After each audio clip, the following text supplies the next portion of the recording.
Welcome, ladies and gentlemen, to another episode of Liberty Lockdown. This is Clint Russell. I have had quite the wild past month, and I just moderated a LP presidential debate, and there was much drama that stemmed from it, and I have been besmirched. I have had allegations made against me, falsehoods, lies, deceit, deception, and therefore it is incumbent upon me to set the record straight. And unfortunately for the person who deceived their audience, I actually have video that will go back and forth between his allegations and what actually transpired, and you'll be able to see none of it's true. So, oops, not a good idea, dude. I'm a podcaster. I have a platform where I can actually set the record straight. Maybe you shouldn't have done that. Huh, bud? Goodness. These people. It's like they think we live in the 1960s. We don't have the internet. We can't produce any content that can reach the masses and correct the record in real time. So, look, I really, in some ways, I almost feel bad because I know that this is a good libertarian who's been in the political arena for a long time, and I do not relish in destroying his campaign. But if you're going to attempt to come for me and to lie about me, then I will destroy you. I think that's fair. If you lie about me, why should I have any respect for you? I'm still going to try and maintain some respect for your history and what you've done throughout your life. But in terms of do I need to play pity pat? Do I need to be, do I need to kids glove this? Or can we put the boxing gloves on? Because if you're going to come for me like that, you've already just declared, let's get in the ring. That's the read I got from it. I don't know why. I don't know why that happened. It certainly didn't have to go that route, but now it has. So it's on. Enjoy.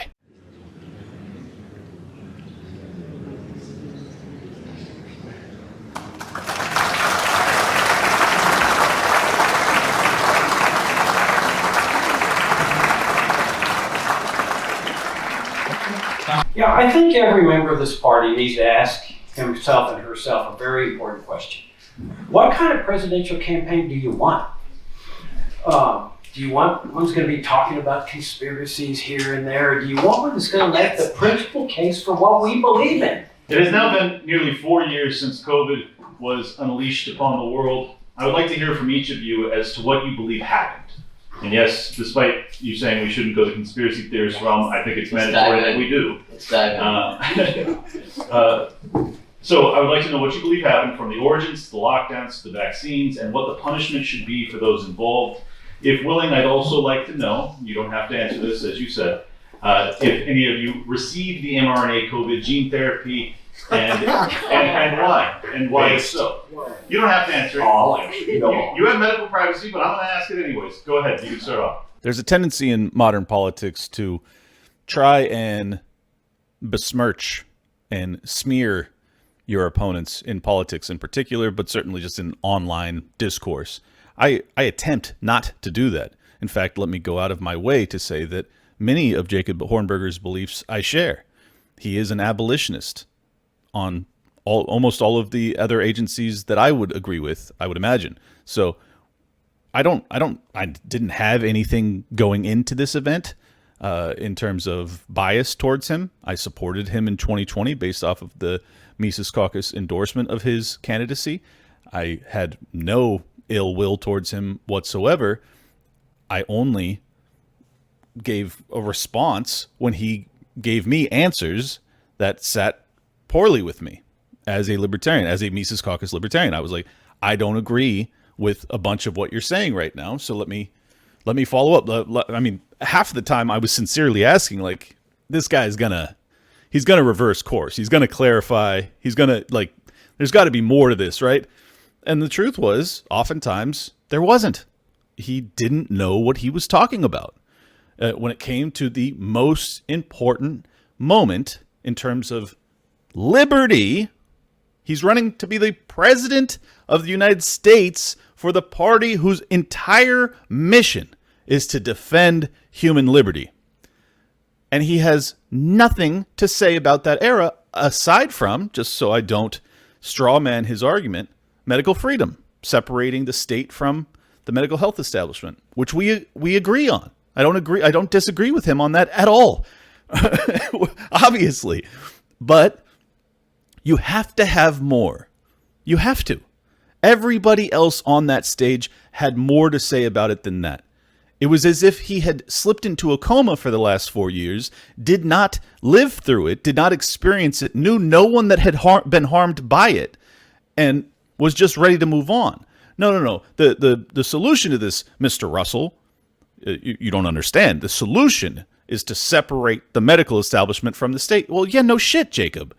Obviously, that's a fix moving forward to a certain extent. But if you have people that have aggressed upon not just the people of America, but the entire world, do you not find it incumbent upon our messenger, the pinnacle of the defending Liberty Party? You're going to go on a media tour for the next 6 months after you get the nomination, which you're not going to, but allegedly, that's your hope, right? You're going to go on this media tour and you're going to try and explain what our party represents and what the solutions would be to the problems that ail the voters. I mean, we're still in the democracy game for now, right? So you have to make a pitch to them. And your pitch is going to be, I don't know anything about the largest infringement on human liberty in my lifetime and in his lifetime, for the record. He doesn't know anything about it. He is very happy to say he has done no research on it because he's not qualified to do so. Well, for the record, I'm not really qualified to be doing this research either. I did it because it was forced upon me. What I'm saying is we need to raise people's vision to a higher level. And that is separate healthcare in the state totally. At both the state and the federal level. A constitutional amendment that says no law shall be enacted by either the federal or state government respecting the provision of healthcare, including Medicare and Medicaid, that they want to just reform, or abridging the free exercise thereof. That's our job as libertarians. Our job is to lead America to liberty. And we do that by making the case for liberty. And the only case for liberty in healthcare is separating healthcare in the state the way our ancestors separated church and state. Yeah, real quick, you said that you wanted to bring our vision to a higher level. I think it's very challenging to do so if we don't have the truth as to what transpired during that era. And it seems as if you're diminishing it to the point of it not even being relevant. What is your actual perspective as to what transpired? I couldn't disagree with you more. It's irrelevant how it developed. If you make the case for the separation of healthcare in the state, then everybody makes his own healthcare decisions. The state plays no role in this. A crime has been committed, you want no investigation. Oh, if a crime's committed, of course. So you don't believe a crime was committed? I don't know. So have you looked into this at all? I'm sorry? Have you looked into this at all? Not in any detail. Take your case to a federal grand jury. If you've got the evidence, take it to a federal grand jury. Okay. That's our system in this country. You want somebody prosecuted? What I'm saying is, regardless, if people committed crimes, great. Prosecute them. But raise the people's vision to what we need to get out of this morass. If we keep our vision down here, prosecuting people, conspiracies, investigations. People believe family members of theirs died. I understand that. And if people committed crimes, prosecute them. But do it with due process. Don't just put them in Guantanamo Bay. I have one follow-up before we go to I you said guys. a reverse-style trial, buddy. Hold on. Before we go to you guys, I have one important question for you.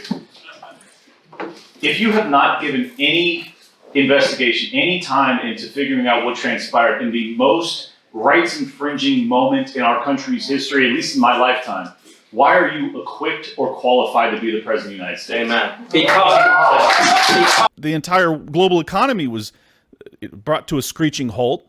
You had a moratorium on foreclosures and evictions, which is a massive infringement on property rights. You had massive infringements on bodily autonomy. You had all sorts of prejudicial treatment towards people based off of their own private medical health decisions. And yet, because I inquire about whether or not you decided to take it, that's an infringement that you find so galling you have to do a 40-minute rant shaming me. where you don't have you have that level of malice towards my line of questioning that you'll do a 40-minute rant about that, but you won't spend a minute over a 4-year period to figure out what the fuck happened. Who was responsible? Was any of it true? Was the government involved? Was there a propaganda campaign to lead you down this trail?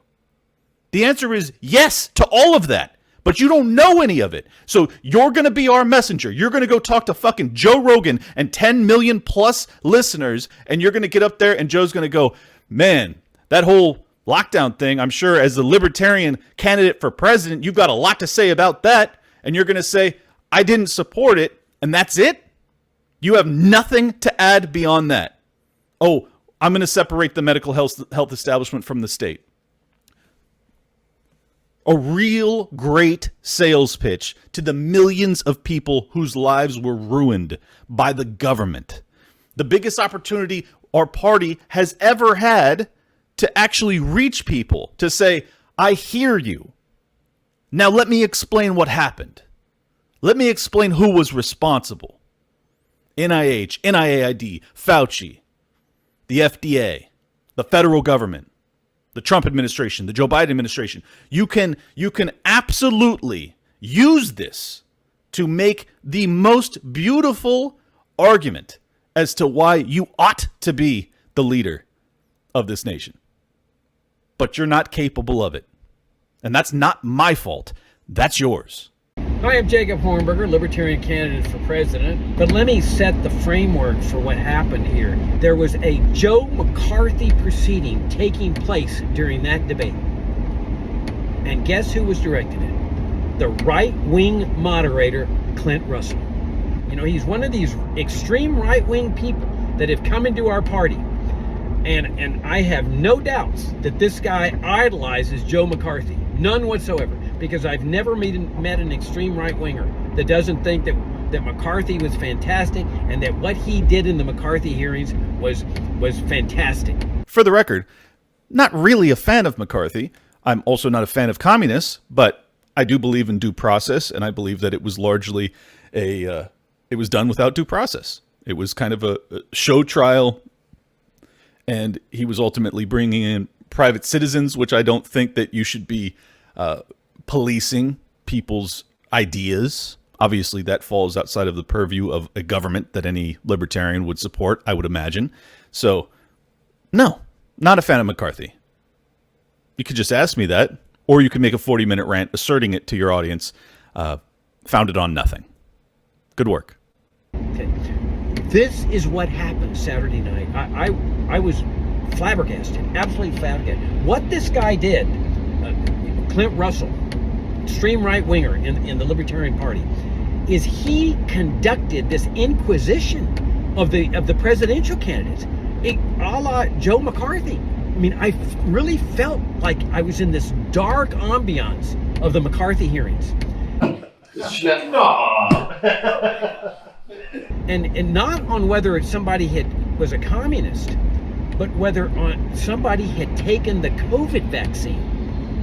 And there was this inquisitorial tone of this Joe McCarthy guy, the Clint Russell, saying, have you ever taken the COVID vaccine? And it was all designed to shame each presidential candidate who had taken the COVID vaccine. The same thing that Joe McCarthy was doing with, have you ever been a member of the Communist Party?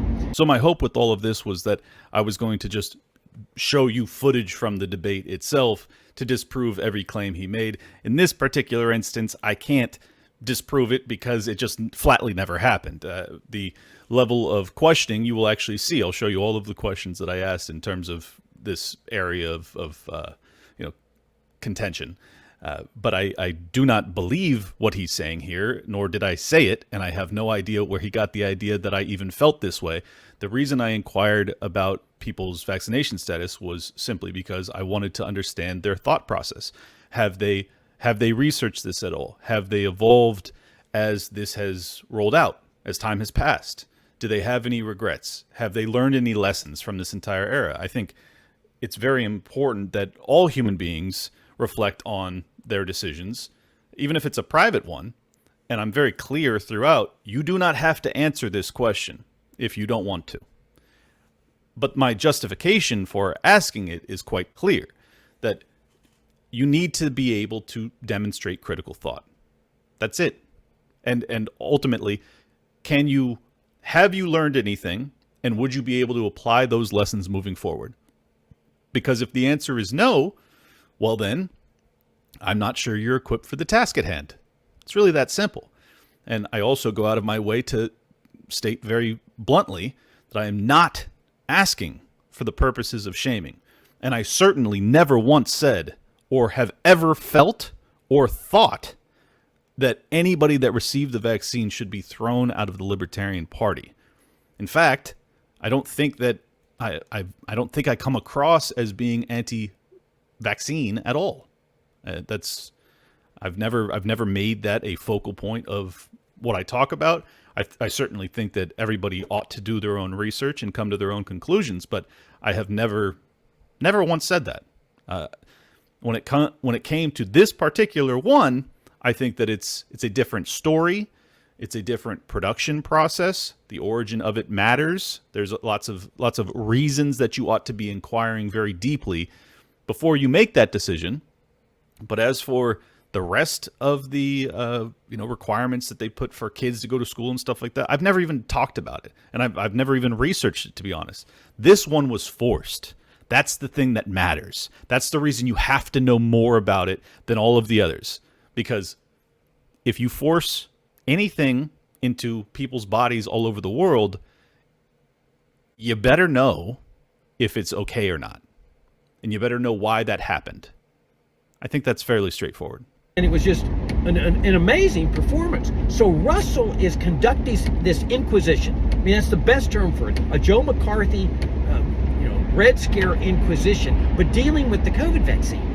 And so what he was doing was he was getting each presidential candidate to acknowledge whether he had taken this COVID vaccine so that he could shame him and suggest that he didn't belong in the presidential race. Why? Because he had put his faith in government officials, which in Russell's mind obviously meant that meant you were disqualified to be a candidate unless you expressed remorse. And a lot of these people in the Joe McCarthy hearings would express remorse for what they'd done. They felt guilty. They were made to feel guilty and shameful. And this is what was going on Saturday night. No, I just want to clarify the reason I ask is because I believe that once you've made that decision, I'm not shaming anybody for having gotten the vaccine. I think what's most important that you're capable of analyzing what transpired in that moment. Yes. Especially if you want to be the president of the United States. Yes. It's fucking mandatory. Yeah. So that's the reason I asked. I'm not trying to shame anybody. I just want to be clear. The right-winger, the extreme right-winger, Clint Russell, had his extreme right-wing ilk in the audience. There was 3 or 4 people that were reinforcing this, like with jeers. If you have not given any investigation, any time into figuring out what transpired in the most rights-infringing moment in our country's history, at least in my lifetime, why are you equipped or qualified to be the President of the United States? Amen. Because of the case. 3 or 4 people? Sounds like the entire room to me, Jacob. Because when this inquisitor, this extreme right-winger, Joe McCarthy inquisitor, Clint Russell, gets to Mike Termott, Mike Termott stares him in the face, and the inquisitor says, "Did you take the vaccine?" Mike Termott stares him in the face and says, "None of your business." It was this moment of beauty. It was just, I can't tell you. I mean, you'll be able to watch the debate. None of your business. It was a moment of beauty and heroism and courage that shut this guy down. I was just going to ask Mike if he got the COVID vaccine. I think that's a great question. I think that's an excellent question. I'm really glad you asked it. And this is the answer. And this is the answer that people need to live with. It's no one else's business. Maybe I got 0. So yes. Maybe I got 30. No. You're going to have to live with the truth. And the truth is, I'm not going to tell you. Yeah, hi, Jacob. My name's Clint Russell. That was someone named Toad. I happen to be about a foot taller than him and about half as attractive. So I'm not even the one that asked the question before I got shut down for a question I didn't ask. Oops. That by golly, if you took the vaccine, you don't belong in this party. You're not a true libertarian. Now notice what this guy's doing with his inquisition. Did you take the vaccine? And what he's suggesting is, you put your faith in the government. You're a bad libertarian. You don't belong to be running in this presidential race. You don't belong in this party because you put your faith in the government. That's his message, okay? Hey, Jacob, I happen to have video editing software and a functioning memory. Big mistake. So for those that aren't familiar with me, I know most of you are, as you're already subscribed and watching this, but for those that will tune in out of interest to see whether or not what Jacob Hornberger had to say about me is at all accurate, let's contend with some of his allegations, his assertions that are totally unfounded. First off, extreme right-winger, which he says, I don't know, 50 times in a 40-minute rant for the ages, predicated off of nothing but falsehoods about me. Am I an extreme right-winger? Well, let's go down the list. I'm one of the most outspoken anti-war folks in our movement. I believe in legalizing all drugs. I believe in police reform. I believe in criminal justice reform. I believe in removing qualified immunity for the police. I believe in free speech and press rights. I believe in, Go watch my commentary on Social Security, and you'll see that this guy puts his faith in the coercive apparatus of the Social Security Administration. Isn't that amazing? These people, many of them, have paid into it for their entire lives, and we perceive taxation to be theft. How would it not be insult to injury to say that these people that have paid into it, they do not deserve any of that? Once again, Clint, the premise that you phrase is totally unfounded. Nobody has paid into anything. This is not a retirement program. Never has been. They have paid. Yeah. Wait a minute. Now, Raise your hand. I've been taxed for Social Security. those that paid into Social Security ought to receive their funds back. This is not a reparations argument as much as it is taxation being theft, and that these people have every right to recoup their stolen funds. And I am ultimately an abolitionist. On top of that, I'm also an abolitionist when it comes to the FBI, to the CIA, to every governmental institution under the sun, the FDA, the Department of Education, the Department of Energy. Extreme right-winger, Jacob. Goodness gracious. How? In what way? Amazing.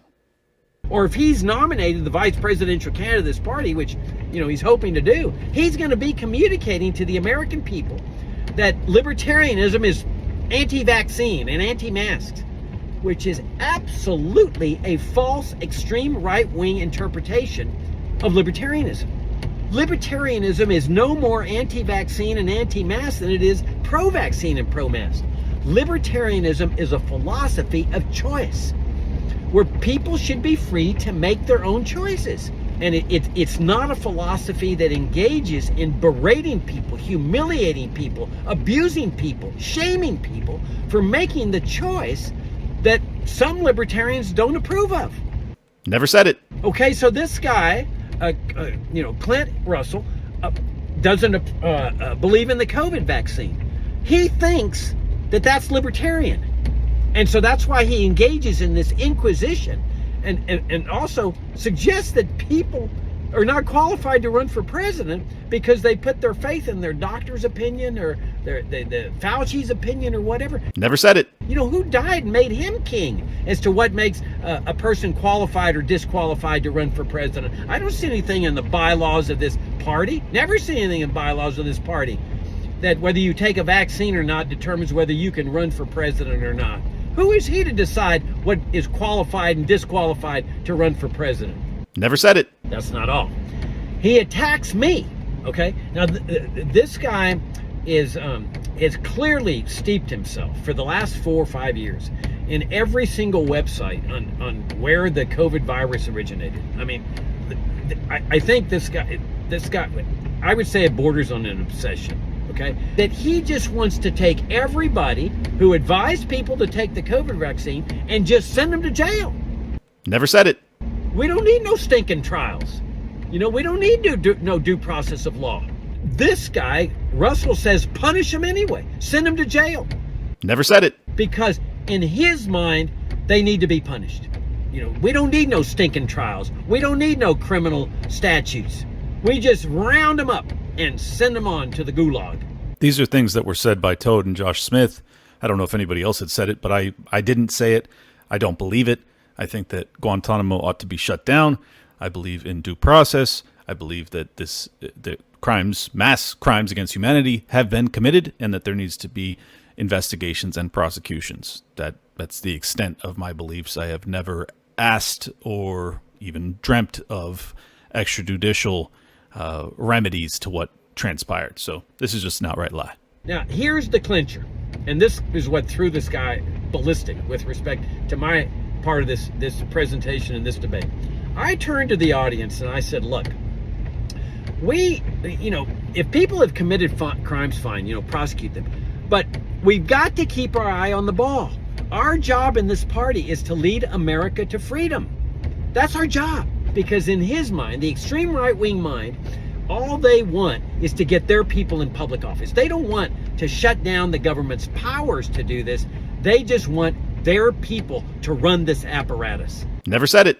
Okay, so they want like Bobby Kennedy Jr. to be the head of the Centers for Disease Control so that he can inflict a reign of terror against the big pharma and the pharmaceuticals and the doctors that prescribe this medicine, and big investigation and put them in jail whether there's a crime on the books or not, and we don't need no stinking trials or something. Round them up and send them out. He thinks that all you got to do is just get the right people in public office. Never said it. And what he also doesn't understand, let's assume that he gets his dream and he jails every single doctor and government official that prescribed or that advised the COVID vaccine, and every single person that did the lockdown, put them all in jail. He thinks that's a free society now. It's ludicrous. Never said it. That even if you do jail all those people, for one thing, you definitely don't have a free society if you don't have trial by jury and due process of law, and you're putting people into jail for offenses that are not criminal offenses on the books. I mean, that's your North Korean system. But you also don't have a free system because you still have government in charge of health care. This is what went right over his head. Just a quick follow-up, because you implied that it could have just been that their response to this was ineffective. I would argue, if you look at the early studies of the Pfizer clinical trials, they knew that what they were telling you was a lie. The government knew what they were telling you was a lie. So how can you assess it as anything other than malice? Well, all six of your opponents appear to be conspiracy theorists. So I'm curious how you're going to respond to this one. Well, not surprisingly, I totally disagree with all their answers. Because, again, you got to ask yourself, what do you want in a presidential candidacy on behalf of this party?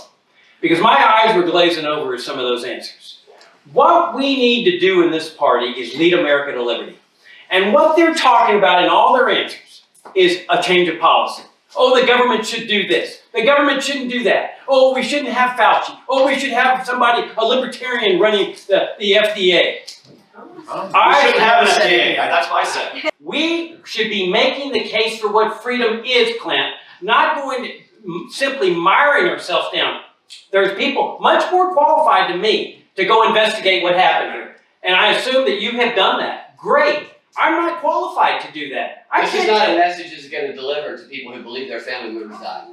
What I'm saying is that if anybody's died, then it's a result of criminal negligence, then they need to be prosecuted for it. What I'm saying is that maybe you're qualified to make this determination. I'm not. I'm not going to step into a field. I'm a libertarian. I run an educational foundation. I am not qualified to determine. Are you a lawyer? Absolutely, but I'm not qualified to conduct a criminal investigation in a matter. There's people that do that. What I'm saying is what I'm saying is a presidential candidate. We're not over there investigating and prosecuting. We're making the case for liberty, and that's what I would do as a candidate for the libertarian. Just to clarify, the specific critique I'm making is that you're trying to reach voters, and this is an issue of tremendous import to arguably everybody, but certainly a huge percentage of this population. I guess I would encourage you to dive deep on this one, because I think if you're going to be our messenger on the federal level, it's vitally important that you have something more than just medical liberty to message on. Let me respond to that. Throughout that controversy, there were people blasting about the mask mandates and the vaccine mandates and so forth, and blasting people who took the vaccine, who took the mask. That's not what we're about as libertarians. Libertarian is making the choice yourself and having the right to make your choice. It's not about blasting people for using a mask or taking the vaccine. We understand. We understand. We have a lot of people responding. I do have one quick follow-up, because they have hammered you pretty harshly off of getting the vaccine. Do you regret doing so? I don't regret taking my doctor's advice, but I didn't get a booster last time because, again, I took my doctor's advice. They said, you're young, you're healthy, you know what, we know more about this than we did at the time you got it. I'm going to recommend that you don't get it. So guess what, I didn't get it. Do I regret it? Yeah, because it probably didn't do a whole hell of a lot for me. Okay. And that's the truth of it. But I'm not going to trust your doctor. Yes, I still trust my doctor because they're the person who came back and said, you know what, we've learned more. That's the truth. And the fact that my doctor was able to say, you know what, I learned and understood that something else is different is a reason to trust him. Because if he was distrustful, he would have just kept telling me to take the vaccine, correct?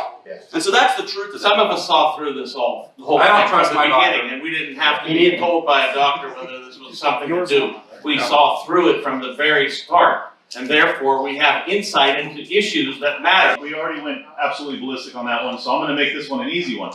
I would like to know from your perspective, who has been a better president, Joe Biden or Donald Trump? The reason I ask is because, I think that, aside from the COVID era, I think that the drafting of the Patriot Act would probably be the biggest infringement of our rights, and Joe Biden has bragged about authoring that. He was a quick follow-up for you, Mr. Mapstead, because you said that Donald Trump is part of the swamp. Yeah. Him facing 720 years behind bars, potentially, Yeah. would indicate to others that perhaps he is not. Why do you still believe that? because So I've been in politics for approximately 10 days now, and I have already been smeared. I have already been lied about, egregiously. And I've also already unintentionally ruined someone's presidential chances. Look, I'm in a media game here. Like, I do media. I do it like 20 hours a week, most of it live. I talk for a living. I produce videos for a living. Well, not for a living, more for out of the passion, to be honest, because I don't get very much money from it, but I love what I do. If you're going to enter my arena, if you're going to, and I know he feels as if I'm entering his arena because I've announced for VP, but if you're going to enter my arena where you release a video where you lie about me, well, you better not have video evidence to the contrary, because I'm going to set the record straight, and it is going to make you look like a fool. And let this be kind of a lesson to everybody else that's going to be engaging with me in the political arena. I am not a walkover. I will not have my name besmirched. If you have an honest disagreement with me, that's more than fair. You ought to have some disagreements with me. This isn't a cult. But at least be honorable enough to convey what transpired realistically. So what did happen realistically? You didn't know what you were talking about on the most important issue, and I pointed it out. And the audience went wild, and you felt shamed because of your own ineptitude, not mine. And not because of my attack, because it wasn't one. It was a huge error on your part. It demonstrated that you are not qualified to represent the Libertarian Party as the presidential candidate. That's the truth. I know it's not nice to hear. I'm sure it didn't feel good to realize it in that moment, but that's not my fault. The whole reason that we hate the media, right, is that they have preferred candidates, that they favor some of the worst people on the planet to rule over us. And what do they do when they're given the opportunity to ask hard-hitting questions, to get to the bottom of the belief system of these people that desire to rule over us? They ask them softballs. They don't dig in. They don't inquire further. They allow for the candidate to lie, to deceive the audience, to deceive the electorate, to deceive the American people. I was given the first opportunity I've ever had to moderate a presidential debate, and I took it seriously. I wanted to ask the questions that were the most important to not just myself, but to millions of Americans, because I speak to them, and I know it. I know that it's important to them. These were not gotcha questions. This was not intended to be below the belt at all. They were vitally important questions that I know for a fact the American people want answers for, and they want justice about. So if you feel as if it damaged your campaign, that's okay, but that doesn't mean that I'm an extreme right-winger. That doesn't mean that I'm a socialist. That doesn't mean that I'm a McCarthy-esque inquisitor. None of that's accurate. You can contend with what I actually had to say. You can clarify your position further. You could have even invited or asked me if I would invite you on my show, which I probably would have been willing, given how much disagreement that we had during the debate. At this point, though, after you've released 3, that was part 3 is the one that I'm focusing on, but he released 3 half-an-hour plus videos just demeaning me the entire time and lying about my beliefs and the actual events of that day. It is unbelievable. If I'm being totally honest, I was stunned by it. Stunned. This is a political party that is almost certainly not going to win in 2024, and God knows if it ever will. And yet, you still can't play clean pool. You still can't be honorable. If we can't maintain our honor when we're fighting over a political party that has, at best, a hope of getting 5% of the vote in 2024, then why would I ever expect you to be honorable if you were to actually get into power? And I think the answer is, I can't trust you now. I can't. If you're going to lie about something so meaningless, if you're going to go out of your way for a 4-year period to bury your fucking head in the sand and learn nothing about the largest rights infringing moment in our lifetimes, why would I ever trust you to actually get into the system and remedy it? You're not going to just get in there and abolish all of these agencies. At best, honestly, the best you could hope for would be, can we, in your first term at minimum, can we investigate and prosecute through actual due process everybody responsible for the creation, release, everything else? And the answer is, yeah, you probably could. If you were dedicated to that, you probably could. But you don't even perceive it as a problem because you haven't looked into it at all. That's embarrassing.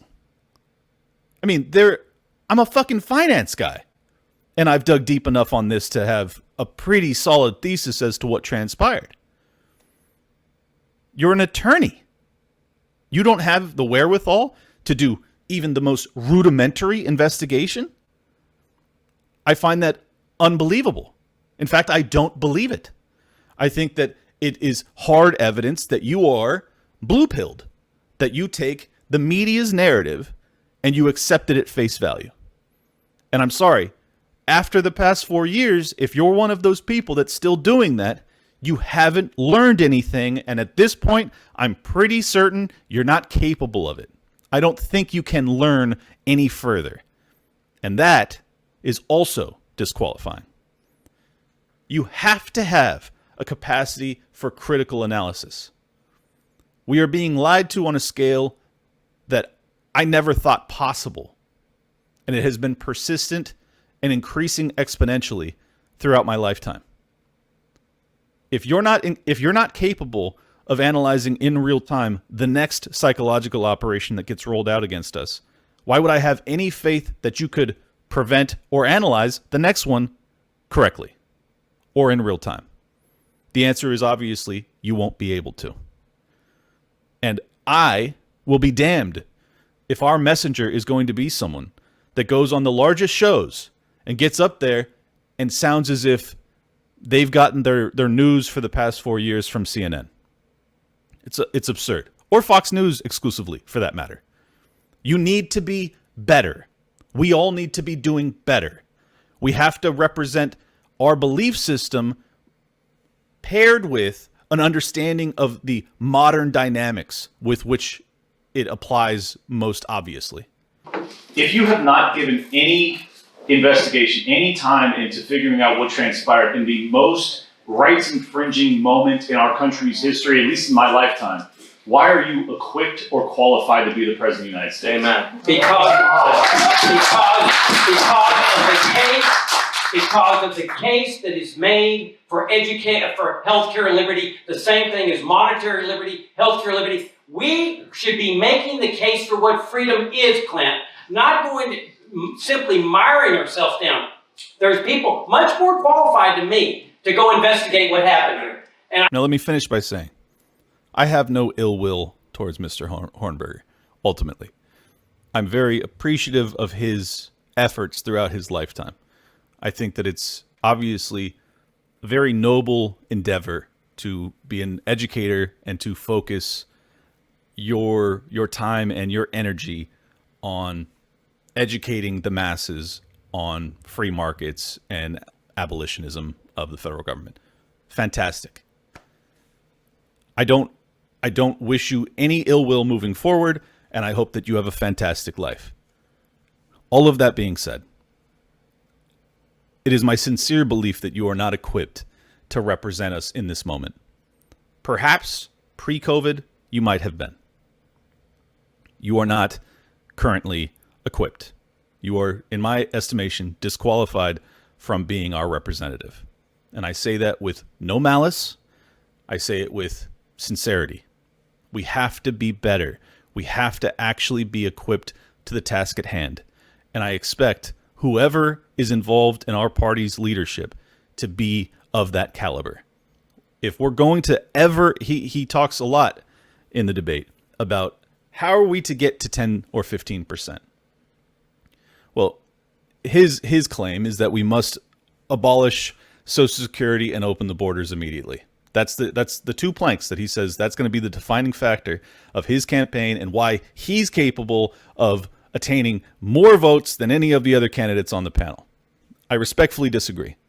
The way you will actually get ahead is kind of a Javier Milei styled populist message as to, but grounded in our principles, but predicated or driven by the populist rage that already exists within this country. That's exactly how Milei came to power. Now, we're not dealing with the type of inflationary death spiral or the declining economy that the Argentinians were. So it's very unlikely that we could actually prevail in this upcoming election, obviously.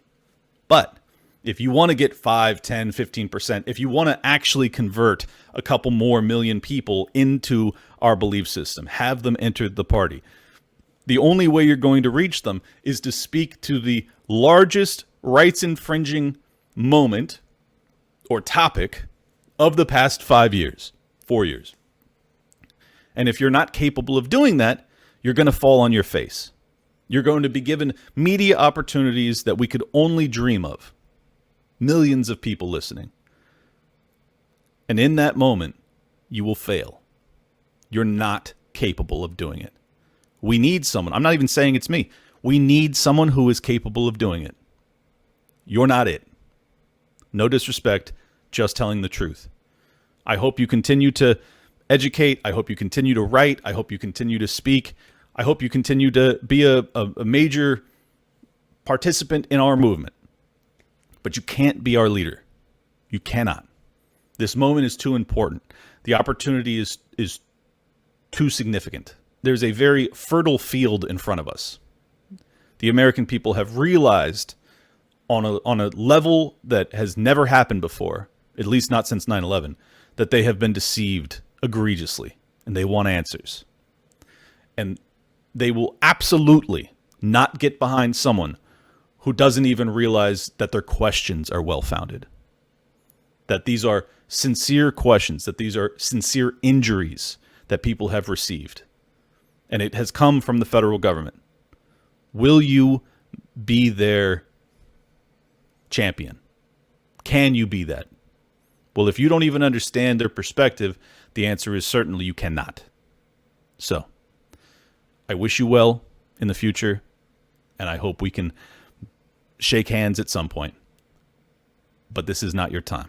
There's that old biblical saying, about picking the speck out of somebody else's eye when you got a beam in your own. This guy can't see the beam in his own eye. I mean, this is the trouble with extreme right-wingers. They don't even realize they got a beam in their eye. Have you no decency, sir? Welcome to Liberty Lockdown. Please scan your barcode. Your liberty ain't gone, but yeah, it's on hold. Where did it come from and where did it go?